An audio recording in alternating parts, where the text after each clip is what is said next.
Bienvenue à Chaumont où l'intégration passe par le lancer de pavés. Un migrant afghan visiblement peu fan de la délégation militaire locale a exprimé son mécontentement en caillassant les lieux juste avant de s'en prendre violemment à un policier. Bien sûr, nous verrons bien s'il écopera d'une réelle sanction ou de simples rappels aux valeurs de la République. En tout cas, bienvenue dans cette petite news actu, nous allons commencer, mais avant ça, petit like et commentaire pour le soutien à la force et le référencement. Let's go. Nous sommes partis donc Chaumont, dans le 52, un policier est violemment agressé par un migrant afghan qui caillassait la délégation militaire départementale. Bon, je vais vite descendre l'écran parce que on voit le gars qui s'est totalement fait allumer, il a des contusions partout et ça va strike et j'ai pas envie. Hop, on monte, et on s'arrête ici, voilà. Donc samedi matin, 1er février, un policier de Chaumont a été violemment agressé dans l'exercice de ses missions. Dans un communiqué, le syndicat Unité 52, relayé par Unité Zone Est, exige des réponses donc. Une patrouille de policiers de Chaumont voit un individu lancer des pierres à hauteur de la délégation militaire départementale avenue de la République. Les policiers veulent procéder à son contrôle, l'individu se déplace au niveau du numéro 70 devant commerce, il refuse d'être contrôlé et pour le signifier, frappe violemment un policier. Celui-ci se retrouve le visage tuméfié, il se verra prescrire 6 jours d'incapacité de travail. L'agresseur est placé en garde à vue. Il pourrait être déféré devant le tribunal dès lundi matin, 3 février. Bon, bah, on sait très bien ce qui va se passer quasi rien, et la majorité des gens, enfin de la gauche, je dirais, diront que c'est la faute de la police. Voilà, il exprimait simplement son mécontentement. C'est un peu comme... c'est l'art contemporain, en fait. Voilà, tout simplement. Donc sa place, la place du gars, est juste dans un musée. Bon, on a quoi ici? Donc Villeneuve-Saint-Georges, Louis Boyard battu de plus de 10 points par la candidate LR. Il avait obtenu 61% des suffrages aux législatives de juin dans cette commune. Donc là, voilà, Boyard qui finit numéro 2. D'ailleurs, je ne sais pas qui a fait ça, mais je trouve cela extraordinaire. J'adore l'IA. Même si dans 20-30 ans... Non, il y en aura toujours. C'est les boomers. Dans 20-30 ans, il n'y en aura plus. Qu'est-ce qu'on a ici? Oulala. Oh bah non, on va pas lire. Il y a trop. On va simplement l'écouter. Je pense que c'est mieux que de lire. Écoutons ça. Comptez pas sur moi ce soir pour vous porter un discours de défaite. Je suis ici pour porter un message d'espoir. Pour commencer, je veux remercier toutes les Villeneuvoises et tous les Villeneuvois qui ont porté notre projet et qui ont voté pour nous. En 2020, la gauche rassemblée, sans la France insoumise, avait fait 27%, avait perdu la ville et l'avait donnée à la droite. 2 ans après, on a reconstruit la gauche. On a gagné 2 élections législatives avec des très beaux scores, particulièrement à Villeneuve-Saint-Georges. En 2025, la France insoumise, avec sa liste de citoyennes, de citoyens, d'engagés des quartiers populaires, avec sa liste de travailleuses, de travailleurs essentiels, de jeunes, a rassemblé 38% des voix. Alors oui, ce soir, nous avons fait mieux. Voilà pourquoi est-ce que je suis ici pour vous porter un message d'espoir. On avait tout le monde contre nous. On avait le ministre de l'Intérieur qui a fait des ingérences dans des élections qu'il est censé lui-même organiser. On avait le Front National. On avait Éric Zemmour. On avait Valérie Pécresse. On avait les médias de Vincent Bolloré. On avait tout le monde contre nous. Et malgré tout, regardez-nous. On est là, forts, fiers, dignes, solidaires. Est-ce que vous... Et je le dis aussi, où étaient nos camarades? Où étaient les écologistes? Où étaient les communistes? Où étaient les socialistes? Où étaient-ils quand on a imploré la fusion? Ils n'étaient pas là. Où étaient-ils quand on a eu besoin d'avoir du soutien, quand on a qualifié notre liste de communautaristes? Ils n'étaient pas là. Où étaient-ils quand on a eu besoin de leur voix aujourd'hui pour battre l'extrême droite? Ils n'étaient pas là. Alors ce soir, je le dis, on va continuer le combat. Et c'est pour ça que je veux porter un message d'espoir. Ce soir, la France, elle nous regarde. Je sais que les opprimés nous regardent. Et je sais que, comme nous, ils se disent qu'ils ont envie de gagner la bataille de 2026. Alors si j'ai un message pour les opprimés, faites comme nous. Assumez qui vous êtes. Rassemblez le peuple. Assumez d'être une gauche de rupture. Alors oui, certes, on a fait mieux, mais on n'a pas gagné. Oui, demain matin, ce ne sera pas un matin à la fête. Mais on va se donner le droit, l'espoir de lutter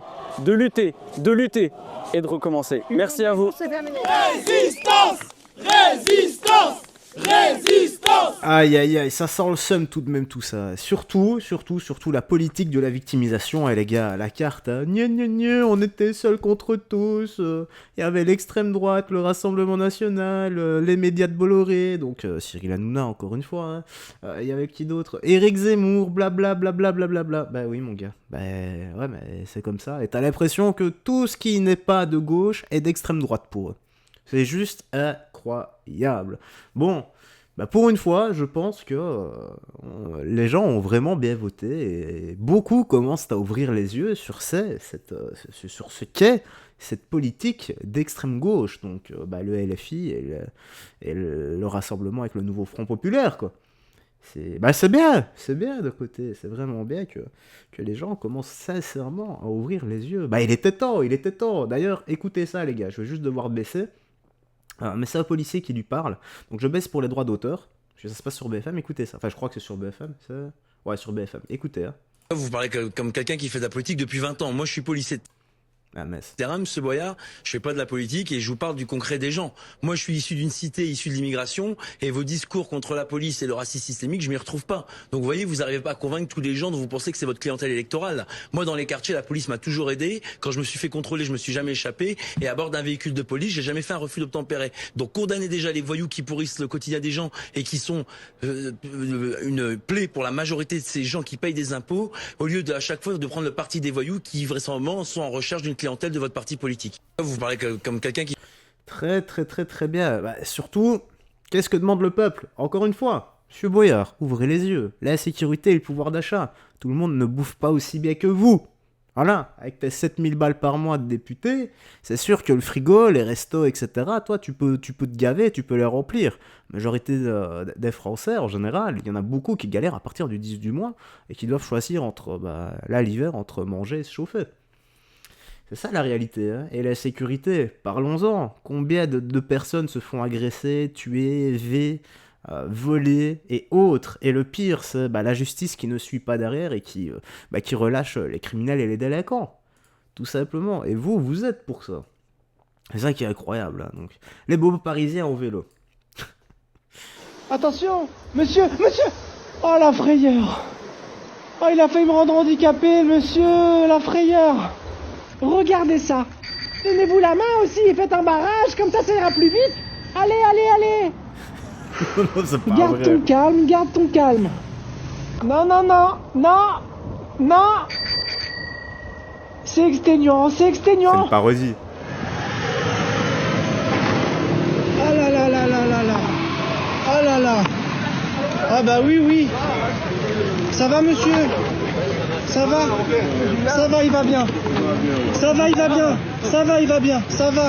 On voit ici à droite que le monsieur s'arrête juste avant de traverser, mais l'anticipation de la trottinette suffit pour le faire tomber, vous voyez? Donc attention. Ouais, non, c'est une parodie. Voilà, il regarde pas. On peut écouter du Mylène Farmer. Regardez quand même, hein. Ouais, non, c'est une parodie. Ah, il est très fort. Allez, on va quitter, monsieur. On s'en fout un peu du reste. Bon, j'ai pas envie de lire. Il y a encore énormément, on va écouter et on va comprendre. Pardon. C'est sur le pouvoir d'achat, il me semble. Bon, mais il se passe quoi cette année? Plus personne sort au mois de janvier? Qu'est-ce qui se passe là? Je comprends pas. Il n'y a plus personne à la boutique depuis début janvier. Je passe mes journées seule. Bon, il y a quand même quelques petits passages, mais c'est long. C'est très long. Là, j'ai du mal à comprendre. Alors attention, hein, ceux qui veulent ouvrir des commerces en 2025, faut s'accrocher. Hein, parce que ça démarre pas ouf du tout. Dites-moi où êtes-vous? Dites-moi ce que je dois faire pour vous faire venir à moi, parce que là, c'est long. Ce qu'il faut faire, c'est augmenter le pouvoir d'achat et arrêter de donner à celui qui ne veut rien produire. C'est comme ça que ça devrait aller, tout simplement. Et il y a quoi d'autre aussi? Oui, il commence à avoir de plus en plus de taxes. Et le pire, hein, c'est que il me semble que c'est de la part de la gauche, ils veulent commencer à taxer Internet, donc les data Internet, pour celui qui consomme trop d'Internet. Je ne sais pas si on commence à se rendre compte, quoi. Donc pendant l'époque du Covid, ils ont commencé à taxer pour respirer, parce que si tu enlevais ton masque, que tu n'arrivais pas à respirer, tu te prenais une amende. Et là, maintenant, ça vient pour Internet. Non, mais c'est sans déconner, quoi. Mais quand est-ce que ça va s'arrêter? Je n'en sais rien. Allez, on va finir ici par je suis genderfluide. Ouh là là, le wokisme. Ouh là là, les woke. Du coup, vous êtes Non-binaire. non-binaire. Et vous? Genderfluide. Genderfluide, c'est quoi genderfluide?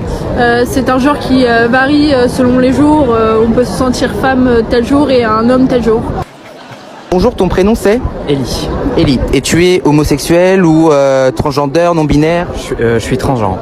Transgenre. Et toi du coup? Moi, c'est Anna et je suis non-binaire. T'es non-binaire. Ouais. Donc pour expliquer ce que c'est la non-binarité aux personnes? C'est quand tu te sens pas dans la binarité du genre. Donc c'est-à-dire? C'est un terme parapluie. C'est tant que tu es ni homme ni femme. En quelque sorte, c'est un peu plus compliqué que ça, mais bon, on va faire gros. Du coup, vous êtes Ah, je perds foi là. Oh, les amis, s'il vous plaît. Trouvez-vous un objectif dans votre vie. J'ai l'impression que vous vous emmerdez. Votre vie doit être tellement pathétique et triste que vous avez trouvé quelque chose pour vous faire un minimum vibrer, en fait, un faux combat. Tout simplement parce que vous ne vous êtes pas trouvé encore. Aïe, aïe, aïe, aïe, aïe. Mais cherchez au plus profond de vous. Vous allez voir qui vous êtes. Et vous allez voir qui vous êtes, surtout dans l'adversité. Donc faites quelque chose de votre vie. Ah là là là là là là. Bref, c'est là-dessus qu'on va conclure. Hein. Que Jésus-Christ les bénisse, surtout. Hein, et leur fasse ouvrir les yeux.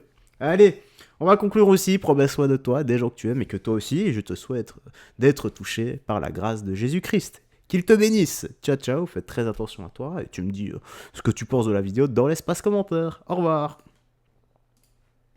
Oups.